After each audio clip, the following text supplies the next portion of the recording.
পহেলা April মেষ রাশির জাতক জাতিকাদের জন্য নতুন উদ্যমে মাস শুরু করার দিন।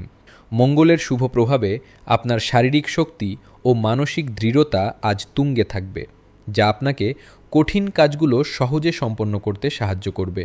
কর্মক্ষেত্রে নতুন কোনো প্রজেক্ট বা উদ্যোগ নেওয়ার জন্য আজ উপযুক্ত সময়, যা ভবিষ্যতে আপনাকে বড় কোনো আর্থিক সাফল্য এনে দিতে পারে। পদস্থ কর্মকর্তাদের পূর্ণ সহযোগিতা পাবেন। আর্থিক দিক থেকে দিনটি অত্যন্ত শুভ।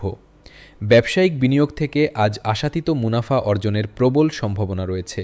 পারিবারিক জীবনে শান্তি ও সমৃদ্ধি বজায় থাকবে এবং জীবনসঙ্গীর সাথে আপনার সম্পর্ক আরও মধুর হবে। তবে আজ রাগের ওপর নিয়ন্ত্রণ রাখা জরুরি, না হলে কোনো ঘনিষ্ঠ বন্ধুর সাথে ভুল বোঝাবুঝি হতে পারে। স্বাস্থ্যের দিকে নজর দিন, বিশেষ করে অতিরিক্ত কাজের চাপে ক্লান্তি আসতে পারে। আজ আপনার শুভ রং লাল এবং শুভ সংখ্যা 9।